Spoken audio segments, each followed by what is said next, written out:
कभी नींबू चखा है, वो जो एकदम जुबान पर एक झंझनाहट सी होती है? हाँ बिल्कुल। या फिर कभी गलती से साबुन मुंह में चला गया हो, वो कड़वा सा स्वाद?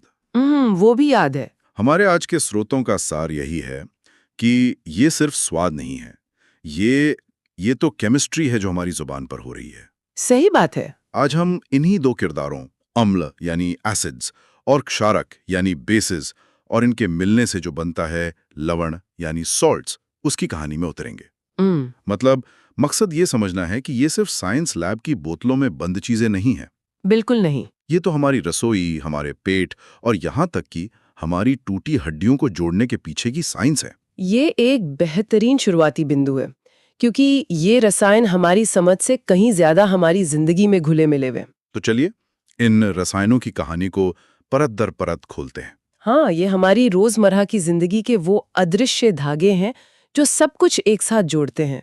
ठीक है, तो सबसे पहले पहचान की बात करते हैं। जरूर। स्वाद के अलावा इन्हें पहचानने का कोई और तरीका है? क्योंकि मतलब हर चीज को चखना तो अक्लमंदी नहीं होगी। नहीं, बिल्कुल नहीं। इन स्रोतों में एक शब्द बार बार आ रहा है, सूचक या इंडिकेटर। लिटमस पेपर का नाम तो हम सबने स्कूल में सुना है। बिल्कुल, लिटमस एक क्लासिक उदाहरण है। वो एक तरह के प्राकृतिक जासूस की तरह है। जासूस। हाँ, अम्ल के संपर्क में आते ही वो नीले से लाल हो जाता है, और क्षारक यानी बेस के संपर्क में आते ही लाल से नीला। अच्छा। और दिलचस्प बात यह है कि ये हमें प्रकृति से ही मिलता है, लाइकेन नाम के एक पौधे से। प्रकृति से? कमाल है। इन दस्तावेजों में एक और घरेलू सूचक का जिक्र है, हल्दी। ये मुझे बड़ा दिलचस्प लगा। हाँ, और ये हम सबने शायद देखा भी है। कैसे? मुझे याद है बचपन में जब मेरे सफेद शर्ट पर करी गिर जाती थी हाँ हाँ, होता है। और माँ उस पर साबुन की टिकिया रगड़ती थी, हाँ। तो वो पीला दाग एकदम से भूरा लाल हो जाता था। सही कह रही हैं, मुझे लगता था कि दाग और पक्का हो जाएगा। बिल्कुल। असल में मैं अनजाने में एक छोटा सा केमिस्ट्री का प्रयोग देख रही थी। वाह। हल्दी एक प्राकृतिक सूचक है और साबुन, जो कि एक क्षारक या बेस होता है, उसके संपर्क में आते ही अपना रंग बदल लेती है। तो अगली बार अगर कपड़े पर दाग लगे तो मैं घबराऊंगा नहीं, बल्कि साइंस के बारे में सोचूंगा। हाँ। अच्छा, लिटमस और हल्दी तो देखने वाली चीजें हैं। क्या कोई ऐसा तरीका भी है जिससे हम इन्हें सूंघकर पहचान सकें? है ना? क्योंकि इस स्रोतों में गंध या सूचक या ऑल्फैक्टरी इंडिकेटर्स जैसी किसी चीज का जिक्र है। ये एक बहुत ही अनोखा तरीका है। कुछ पदार्थ ऐसे होते हैं जिनकी अपनी एक खास गंध होती है। जैसे बारीक कटा हुआ प्याज या लौंग का तेल। अच्छा। तो होता ये है कि जैसे ही वो किसी एसिड या बेस के संपर्क में आते हैं, उनकी गंध या तो बदल जाती है या गायब हो जाती है। अरे वाह। जैसे अगर आप प्याज की गंध वाले कपड़े की एक पट्टी पर एसिड की कुछ बूंदें डालें तो गंध बनी रहेगी। लेकिन अगर उसी पे बेस जैसे सोडियम हाइड्रोक्साइड की बूंदें डालें तो प्याज की गंध गायब हो जाएगी। ये तो उन लोगों के लिए बहुत उपयोगी हो सकता है जो देख नहीं सकते। बिल्कुल। ठीक है, तो अब हम अम्ल और क्षारक को पहचान सकते हैं देखकर भी और सूंघकर भी। लेकिन असली मजा तो तब शुरू होता है जब ये सिर्फ रंग नहीं बदलते बल्कि एक्शन में आते हैं। हाँ, जब इनकी आपस में प्रतिक्रिया होती है।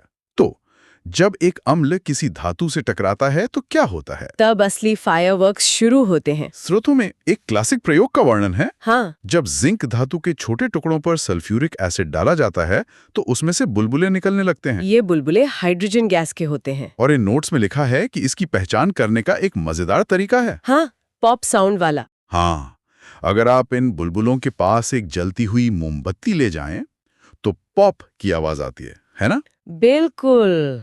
मेरे मन में एक सवाल है, क्या ये हर धातु के साथ होता है? क्या सोना या चांदी भी एसिड में ऐसे ही घुल जाएंगे? बहुत अच्छा सवाल है। नहीं, ऐसा हर धातु के साथ नहीं होता। अच्छा। जिंक, लोहा, मैग्नीशियम जैसी धातुएं जो ज्यादा क्रियाशील होती हैं, वे अम्ल के साथ प्रतिक्रिया करके हाइड्रोजन गैस बनाती हैं। लेकिन सोना, चांदी, प्लैटिनम जैसी धातुएं बहुत कम क्रियाशील होती हैं, इसलिए उन पर साधारण अम्लों का कोई असर नहीं होता। तभी तो सोने के गहने सालों साल चमकते रहते हैं। सही बात है। तो एक सामान्य नियम ये है, क्रियाशील धातु और अम्ल मिलकर बनाते हैं लवण और हाइड्रोजन गैस। अच्छा, तो ये धातुओं की अपनी पर्सनालिटी पर भी निर्भर करता है। अब एक और आम चीज की बात करते हैं, बेकिंग सोडा। हमारे किचन का सुपर हीरो। बिल्कुल। स्रोत बताते हैं कि जब इस पर एसिड पड़ता है तब भी एक गैस निकलती है, पर वो हाइड्रोजन नहीं होती। बिल्कुल सही। बेकिंग सोडा या इस जैसे दूसरे पदार्थ जिन्हें धातु कार्बोनेट या हाइड्रोजन कार्बोनेट कहते हैं, वे अम्ल से प्रतिक्रिया करके एक अलग गैस बनाते हैं, कार्बन डाइऑक्साइड। वही गैस जो हम सांस छोड़ते समय निकालते हैं। हाँ, और यही गैस केक और ब्रेड को फुलाने का काम करती है। अच्छा। जब आप केक के घोल में बेकिंग सोडा और कोई खट्टी चीज जैसे नींबू का रस या दही मिलाते हैं तो कार्बन डाइऑक्साइड के बुलबुले बनते हैं जो केक में जाल जैसी संरचना बना देते हैं और उसे स्पंजी बनाते हैं। और इस कार्बन डाइऑक्साइड गैस की पहचान का भी एक तरीका बताया गया है। अगर इसे चूने के पानी से गुजारा जाए तो वो दूधिया हो जाता है। हाँ, लाइम वाटर टेस्ट। ये सब स्कूल की यादें ताज़ा कर रहा है।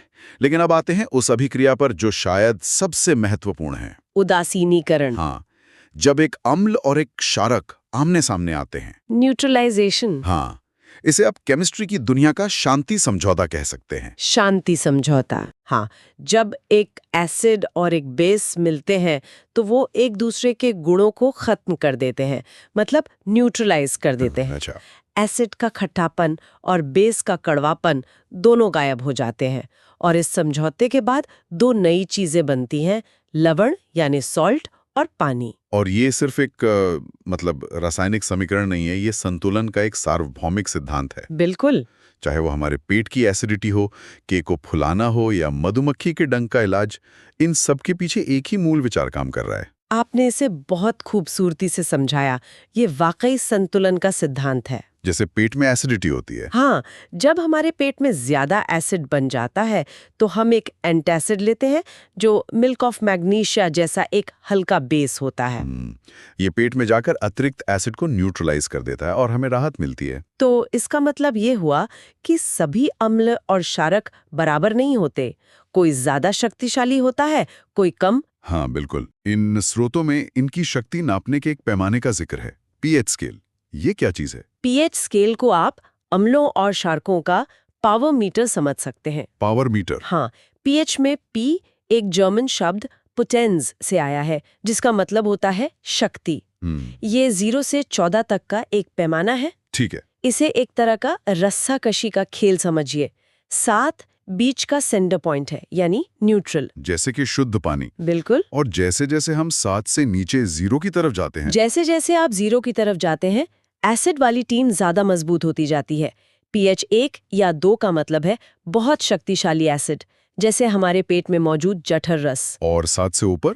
और जैसे जैसे आप 7 से ऊपर 14 की तरफ जाते हैं, बेस वाली टीम का पल्ला भारी हो जाता है।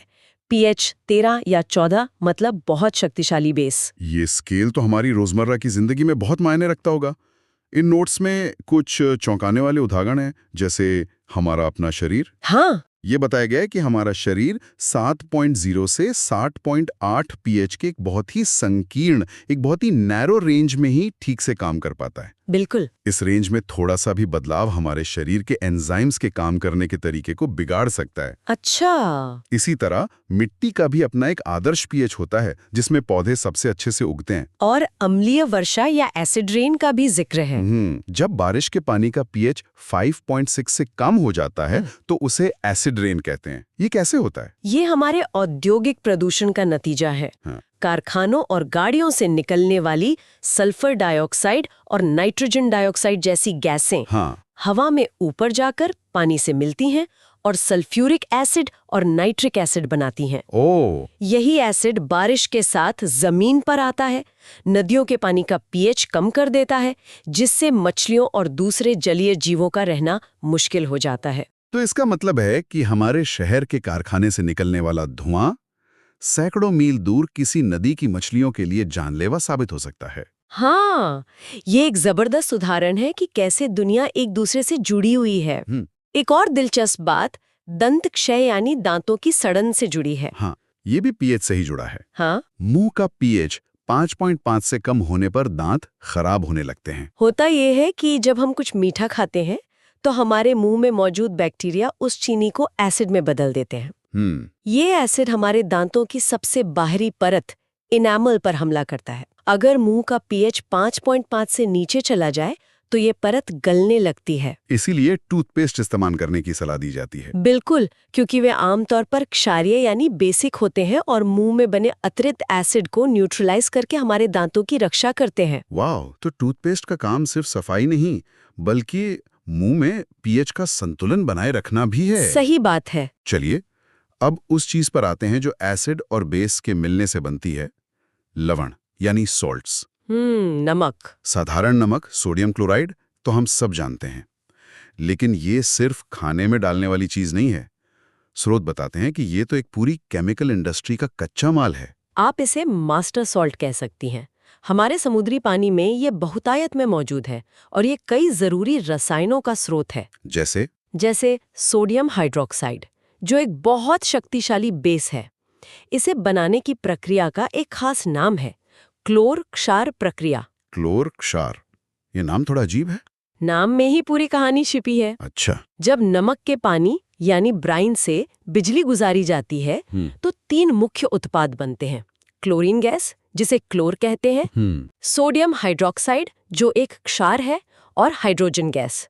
तो क्लोर और क्षार मिलकर इस प्रक्रिया को नाम देते हैं। और इन तीनों का इस्तेमाल होता है? हाँ, साबुन, कागज, ब्लीच और कई दूसरी चीजों को बनाने में। इसी नमक से और भी बहुत कुछ बनता है, जैसे विरंजक चूर्ण यानी ब्लीचिंग पाउडर, और धोने का सोडा या वॉशिंग सोडा। हाँ, धोने का सोडा या सोडियम कार्बोनेट कांच और साबुन उद्योग में तो काम आता ही है।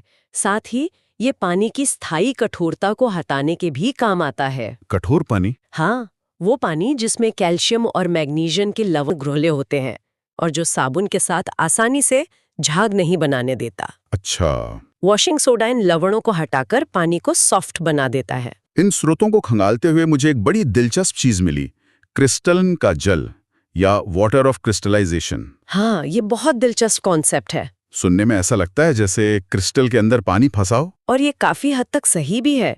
कुछ लवण जब क्रिस्टल बनाते हैं तो पानी के कुछ अणु उनकी संरचना का हिस्सा बन जाते हैं। मतलब क्रिस्टल सूखे नहीं होते? वो देखने में बिल्कुल सूखे लगते हैं, लेकिन असल में उनमें पानी होता है।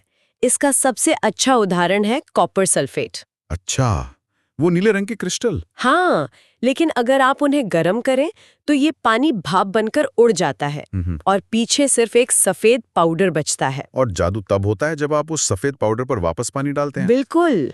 स्रोत कहते हैं कि पानी की कुछ बूंदें डालते ही उसका नीला रंग लौट आता है। हाँ, ये दिखाता है कि पानी के अणु ही उसे उसका नीला रंग दे रहे थे। इसी अवधारणा से एक बहुत ही जरूरी और उपयोगी पदार्थ जुड़ा है, प्लास्टर ऑफ पेरिस। हाँ, टूटी हड्डियों का सबसे अच्छा दोस्त। इसका नाम प्लास्टर ऑफ पेरिस क्यों है? क्योंकि इसे बनाने के लिए इस्तेमाल होने वाला जिप्सम पत्थर पेरिस में बहुतायत में पाया जाता था। अच्छा। इसका रासायनिक नाम थोड़ा मुश्किल है, कैल्शियम सल्फेट हेमीहाइड्रेट। हेमी का मतलब होता है आधा और हाइड्रेट यानी पानी। आधा पानी। हाँ? तो सोचिए कि ये एक ऐसा पदार्थ है जो पानी के लिए बहुत प्यासा है। जैसे आप इस सफेद पाउडर में पानी मिलाते हैं, ये उसे सोख कर वापस जिप्सम नाम का एक ठोस पदार्थ बन जाता है। और ये बहुत जल्दी होता है। हाँ, और गर्मी भी पैदा करता है। इसी गुण का इस्तेमाल डॉक्टर टूटी हुई हड्डियों को अपनी जगह पर सेट करने के लिए करते हैं। तो इन सब का क्या मतलब है? इस पूरी बातचीत का सार क्या है? अम्ल, क्षारक और लवण सिर्फ मतलब केमिस्ट्री की किताबों के भारी भरकम शब्द नहीं है। नहीं, बिल्कुल नहीं। ये हमारे पेट के पाचन से लेकर जन्मदिन के केक तक और मधुमक्खी के डंक से लेकर टूटी हड्डी जोड़ने तक हमारी जिंदगी के हर पहलू में मौजूद है। बिल्कुल। ये चर्चा हमें दिखाती है कि कैसे केमिस्ट्री के बुनियादी सिद्धांत हमारी दुनिया को आकार देते हैं और उसे चलाते हैं। ये हमें एक सूक्ष्म नजरिया देते हैं ये देखने का कि हमारे आसपास जो कुछ भी हो रहा है उसके पीछे के नियम क्या हैं। सही। और यहीं पर हम एक विचार के साथ छोड़ जाते हैं। जरूर। स्रोतों में हमने पढ़ा कि अधात्विक ऑक्साइड मतलब नॉन मेटालिक ऑक्साइड्स अम्लीय प्रकृति के होते हैं। कार्बन डाइऑक्साइड जो गाड़ियों और कारखानों से निकलती हैं एक प्रमुख अधात्विक ऑक्साइड है। हाँ। जैसे जैसे वातावरण में इसकी मात्रा बढ़ रही है, ये सोचना लाजमी है कि इसकी ये अम्लीय प्रकृति वैश्विक स्तर पर हमारे महासागरों और हमारी मिट्टी के रसायन विज्ञान को किस तरह धीरे धीरे लेकिन स्थायी रूप से बदल रही होगी।